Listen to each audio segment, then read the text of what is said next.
Could you improve upon George Orwell's classic novel, 1984? That is exactly what Sandra Newman has attempted in her new novel, Julia, which is a retelling of 1984 from the point of view of Julia. Feminist retellings are all the rage right now. With increased popularity comes a rush to get books out, and we all know that there's been some incredible feminist retellings, but there have also been some rather average ones. So, I understand if anybody has been concerned about this novel. So let me begin by reassuring you and to say that this is a quality book. Rather than recreating 1984, Newman is building upon it. Rather than making 1984 feminist, Newman is adding an extra point of view. So she's in no way bringing Orwell down. She's in no way criticizing, but rather adding to his themes, saying, and this too. The differences between Newman's writing style and Orwell's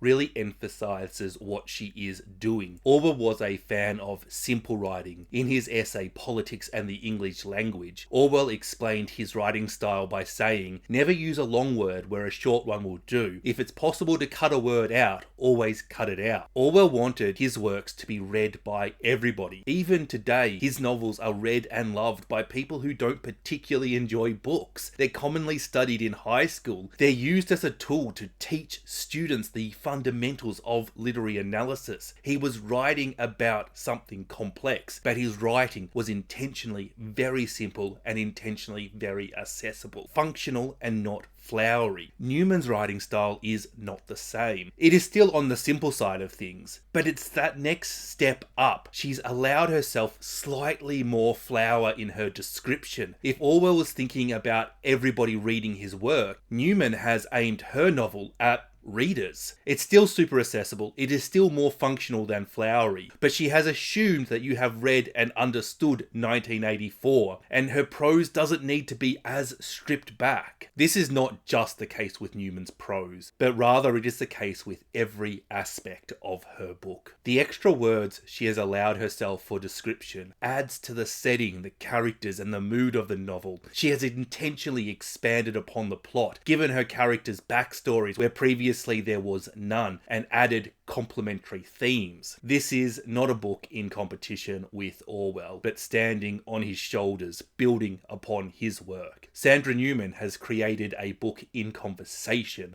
with 1984. 1984 really centers around three characters: Winston, O'Brien, and Julia. Winston was Orwell's protagonist, but Sandra Newman has picked Julia, and by centering a woman, there are woman-based issues that Newman discusses that Orwell simply didn't. Contraception, marriage, abortion, menstruation, and lesbianism all get discussed. The trading of goods in order to obtain black market prophylactics, the scrimping and saving and sharing of sanitary napkins are very much issues that affect women more than they affect men, but they're very effective examples that allow Newman to build the world that Orwell has already built without simply repeating Orwell, which would be boring because, let's face it, as a reader, you really need to have read 1984 before you read this book. Newman has also taken liberties with Julia's character by filling in the blanks, her unknown past, by giving us her internal thoughts when she interacts with Winston. Newman is able to construct a character with so much more depth than Orwell did. Winston becomes a bit of a flat character, which would normally be a criticism, but actually for this specific situation, it really works. Winston was a bit flat. In the same way that Winston dismisses Julia as being unintelligent, Julia dismisses Winston as being obsessed with the truth, while she is worried about surviving. One of the things I've always found curious about 1984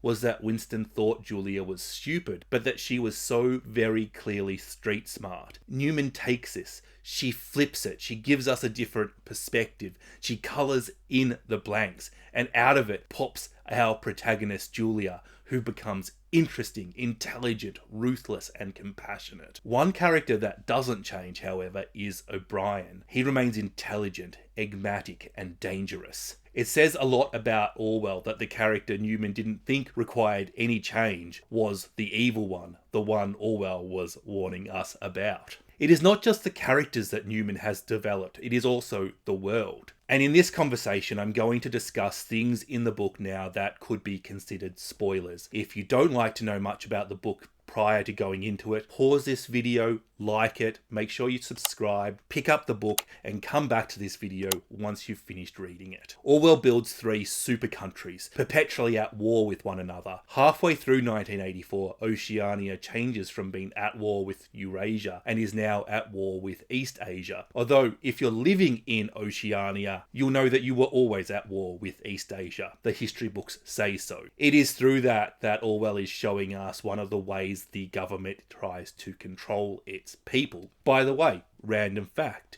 did you know Nazi Germany had a department for propaganda headed by Joseph Goebbels? You can see that influence in 1984. Orwell was writing his book just after World War II finished. Big Brother and Oceania are using the war to promote fear in the people. Always have somebody your people are more scared of than you. Reds under the bed, foreigners stealing our jobs, homosexuals corrupting our children. The hate and murder we could have saved if only people understood Orwell here. Oceania is of course not at war with either East Asia or Eurasia. Big Brother is certainly not scared of them, but that does beg the question, who is Big Brother scared of? Sandra Newman fills that gap. Big Brother is scared of the rebels. It is a reminder that collectively we have the power over our rulers, over our politicians, and also that our rulers are just humans, a point made very clear by the capture and imprisonment of Big Brother as the rebels take London. But it's the very end of the novel where Newman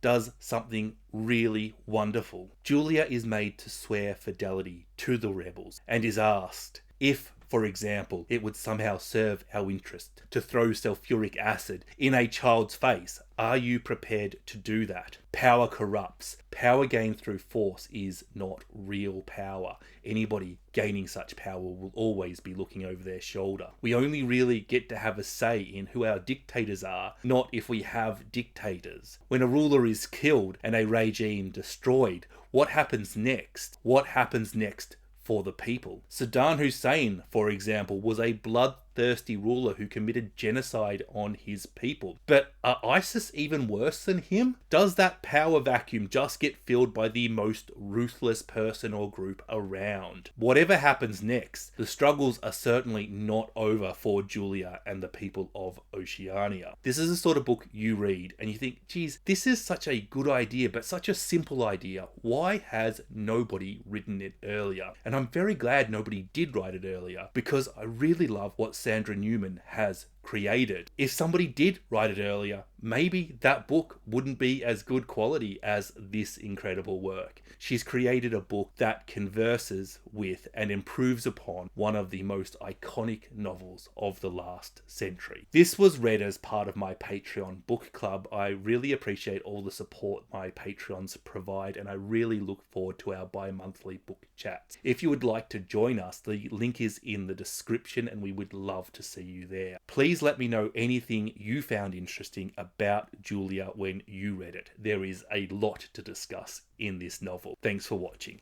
Bye bye.